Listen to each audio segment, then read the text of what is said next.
after going the route that I went, where I told my company, it was complete transparency on everything that was going on, and to still have it blow up like that and see just how much these companies could care less about you at the end of the day. Like, we were really just a number. Hola, hola, mi gente. ¿Qué pasa? Welcome back, or welcome if you are new here. I'm Ariana. I am a digital nomad documenting my journey as I travel around the world. So if you've been following my journey from the beginning, you know that I have been traveling close to 3 years now. We're coming up on 3 years.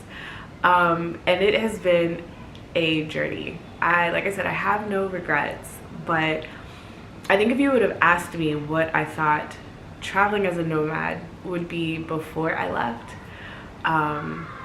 and how I envisioned like my journey going to find my home abroad, because that's essentially why I left the States to begin with, I could have never told you that that this is where I would be.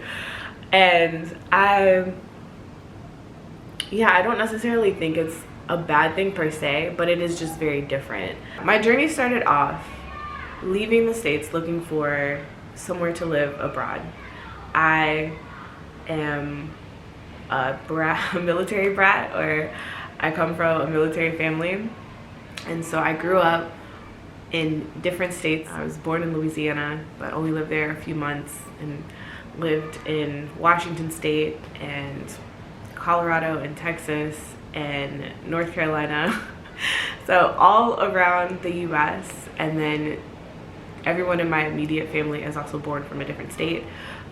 So for example, a lot of my dad's side of the family is in New York, so we would go out to New York often, and my mom's side of the family is from Washington State, but also Mississippi. So it really was just like north, south, east, west. Like I got a really good feel of the US. And when I graduated, I wasn't sure where I wanted to make home. I settled in Charlotte, North Carolina, because I went to school at UNC Charlotte. So I ended up just being there, but I knew I wanted to be somewhere else, and nowhere that I had been seemed to like fit what I was looking for living somewhere long term. So yes, I ended up getting a position at an IT consulting company as a UX designer. My background is in UX design, and so that's what I left the States doing, looking for a home abroad and working as a UX designer for a US company. I'll just say IT company, because really they had offices in other places around the world, which is important to keep in mind for this story. So it really was more like an international company, but they were based out of the States, and most of the offices were in the US. Anyway, so I traveled with them. Before I left, I made sure that I had full transparency around the fact that I would be traveling, and had all my ducks in a row, right? Because I wanted no issues while I'm abroad and traveling, with keeping my job. And so yeah, everything was fine. They were cool with it. Like a lot of tech companies, the culture was like more of a lax culture. Even when I was in the States, like I didn't go into the office like that every day. Being in consulting, I had clients that I worked with, but they never were in North Carolina. Like I had always had remote clients at that company when I was working there. So yeah, going abroad, like logistically, there were really no issues. It was just a matter of whether or not the company would be okay with it. And they were at first. I traveled and worked there for close to 2 years. Over the course of my time working there and traveling, I was giving talks to people about how they could be a digital nomad and work for the company, and giving suggestions and recommendations on different places that I had been. Really kind of promoting myself as the digital nomad of the company, if you will. And yeah, fast forward to the beginning of 2022. No, 2020, the start of 2023. Time is flying. Is it the start of the start of 2023. My years are literally blurring together. Eventually I got to a point where the company decided to let me go, with the problem being the fact that I was working outside of the States. I can't even say that out loud without like laughing because it's so ridiculous, right? Yeah, 2 years into the journey, they're like, whoa, you're out of the US and you're working. We can't have you doing this. You have to come back. You have to come back or we have to lay you off. Which, again, had full permission and had talked with him through all of this. So I was like, well, if that's the case, you know, will it be housing assistance? Will you be providing transportation costs? Because at this point I have, it's been over 2 years. I don't have anything left in the States. Like, I had a storage unit at the time, but even that, I had literally had plans later that year to get everything out because I was like, I don't think I'm coming back. I haven't found my home abroad yet, but like, I know the States is not where I want to be in this moment or in the near future. So yeah, they weren't offering housing reassistance. They were not open to negotiating anything realistic around this other than the fact that I just needed to physically come back to the US. So the answer was no, I wasn't going to do that. It didn't make any sense. And at that time I just felt like clearly this is a sign to get another job because this is not working and this is so out of the blue and so weird, like, and delayed. It's just anywho, long story short, they wanted to make an example out of me and anyone else who followed along my digital nomad path that I encouraged them to do. And so they they gave everyone else the same ultimatum. Pretty much everyone else decided for the layoff route except for one person who actually returned to the US. And before they had even landed in the States, they had their meeting scheduled to get laid off within like the next day or two. So yeah, that was a part of my digital nomad journey. Like, I go through a lot of the Facebook groups that I see people like asking, like, you know, what are you guys doing to be abroad, and like, how are you doing this? And I have seen some occasional comments where people are like, yeah, I just don't tell my employer where I am.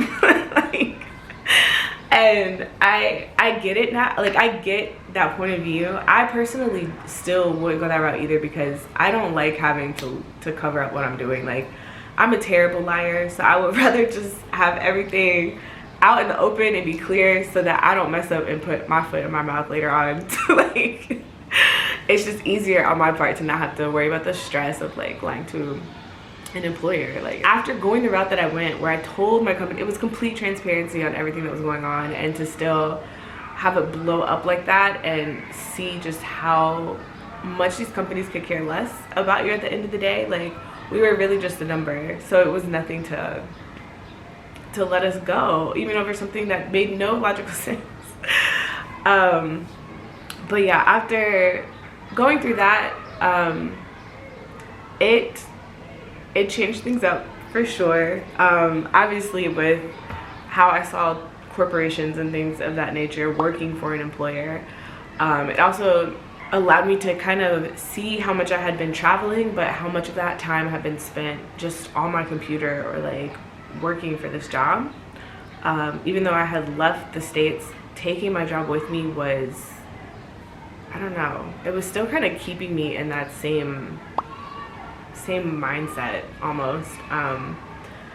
So after I got laid off, I ended up taking a sabbatical for a few months. Like, I was able, since it was being laid off was a blessing in disguise, if you know, that had to be the way that it had to go, because it did come with a bit of severance, and then I was also able to file for unemployment. So that kind of carried me, honestly, through my mini sabbatical. I guess I never planned for it to become a sabbatical, but like, it was like 6 months where I was just kind of coasting and like, Lord, whatever I'm supposed to be doing, like, let me know, because like I said, the experience left such a bad taste in my mouth after yeah, just the way the whole process went down. I was just like, I don't want to apply. I don't want to work for another job, right? Eventually got to the point where I was like, okay, well, I don't want to, but I kind of need to. Like, eventually I'm going to need money.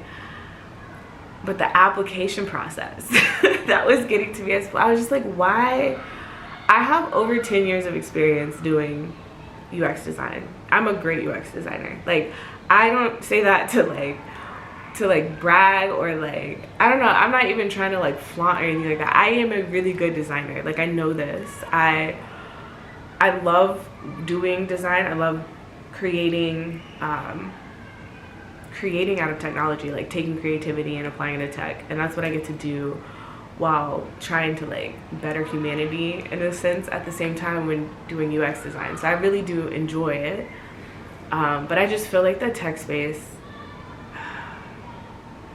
it's a battle in itself. And for me, like the whole, I don't really like the level of fakeness that comes with the corporate world in general, but like it's like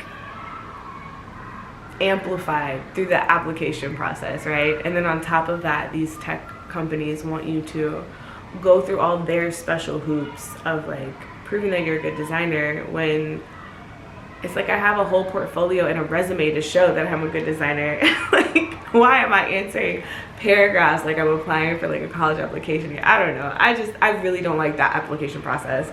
And I learned that throughout my sabbatical because, you know, towards the first 3 months I really was just coasting. After that I was like, okay, I probably do need to like try. I need to at least try. I put in some applications and things, but it just was so draining for me. Like I could feel like that wasn't what I was supposed to be doing. And so this entrepreneurial route, goodness, becoming an entrepreneur, having my own business, that has always been, I think, a dream and a goal of mine, but I haven't quite found the sweet spot in making that happen. And I think a part of that is just, there's time. You have to account for time being part of the process. And I think that's one thing that I've learned recently, because I don't know, I think social media plays a big part in this, right? Like you see people's channels just like blow up, and you'll see, I don't know, people go from like making nothing with their business to like making thousands. And it comes across as if it happens overnight, but a lot of the times I'm realizing more often than not, it's a matter of me coming across them after years of work that's been put in and finding them just before that blow up happens, just before like they've reached this goal that they've already been striving for however many years that it takes. There's certain factors and things that go into it behind the scenes, behind transforming into the person you want to become, accomplishing those goals that you have, creating your dream business. It takes time. I got a little sidetracked in my thoughts here, but essentially what I was trying to say is time is something that you can't really account for when planning out your travels as a nomad. You also can't account for the things that will cause you to pivot and how long those things will take, such as finding new streams of income and ways to support yourself like I am doing on this journey as a nomad. So realizing this, I was led to really hone in on my YouTube channel. It's something that I could use to generate income. Like YouTube is passive income once you can get it up and running. I also have my travel store, well, my travel guide store. I call it my travel store because eventually it'll have more than travel guides, but I sell travel guides for the places that I've been to with all my top recommendations, different spots that are kind of off the beaten path that I've learned from locals that I've talked to while I've been there, or from my own travel experiences, and just things that I think would be so helpful and important for other travelers, other solo women that look like me who are traveling to these places. I really am, I think with my background being in UX and wanting to make technology easier for people, I have that same passion for travel and wanting to make travel easier for people. So that's my purpose behind the guides and wanting to sell those. With that, I also have a blog, right? So I share my travel experiences and tips and things on places here on YouTube, but also on my blog at shopthewonderbox.com. And so yeah, that's like any creative, a multitude of different things that I'm pursuing, right? And some of these things I've had, my blog I've had for like 4 years now. My blog maybe like 2. Like all of this has taken time, but it also takes more time because it's one of me trying to figure out how to maneuver all these moving pieces and then traveling, right? Like I'm still hopping destinations on top of that. And so I've been pursuing that. Like this past year, I was posting once a week, which is very good for me. Like the editing process, it's a lot, but I was being consistent in posting once a week, and I was so proud of myself for that. But it got to a point earlier this year, what I wanted to achieve within like 6 months of consistently posting, I didn't reach that. And so for me, it was kind of like failing fast is realizing, okay, this method that you're doing right now, it's not working. We give it enough time to see if it'll do what you want it to do. But I believe there's a better way to be doing these videos more efficiently and to have the outcome that I want to reach more quickly. So I took a step back from doing videos, and I was lost for a few months. Like I don't even know how to put that into words. I really was just questioning, like, what am I supposed to be doing, right? But it felt like I was just like doing, and I needed like more purpose. I feel like I'm going off on a tangent here on a whole other subject, but I'm sharing all this to share that it has been a completely unpredictable journey while also being a non-stop travel journey. Like I'm physically moving, but then there's a lot of pieces happening too when it comes to like defining my life outside of even travel, like my career and my routines, and like there's so much to juggle in this nomad journey. The juggle of like finding yourself, the juggle of finding the fit for you, the juggle of like knowing what you're supposed to be doing.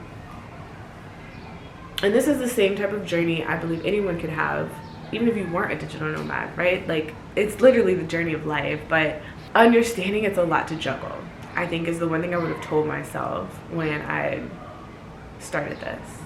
To be more aware of the fact that it's not going to look clear, and it will be very scary at times.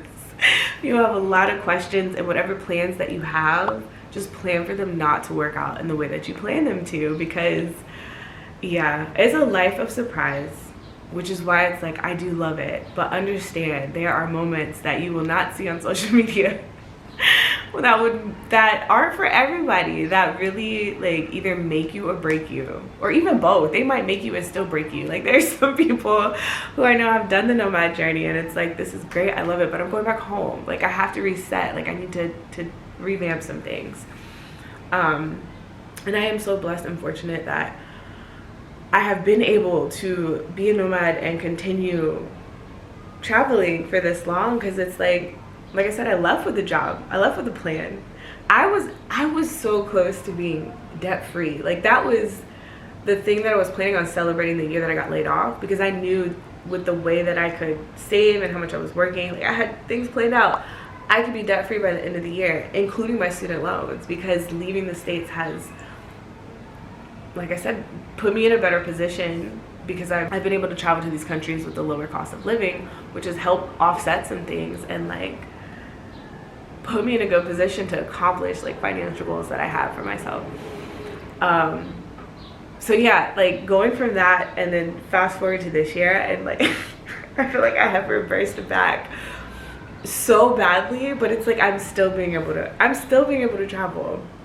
But yeah, it's been nothing like I have planned. There's sometimes where there's just zero planning to this process, and when I left the US, like I was just such a different person. I was definitely a planner, and I still am to an extent, but like, oh, this has made me a lot more flexible, a lot more adaptable. Travel will change you. Being a digital nomad will transform you. It will change you, but it's literally going to transform your entire life. So that's just something to keep in mind. You're being open not only you're being open not only to new cultures and places, but also to just the new you that you were going to discover about yourself on this journey.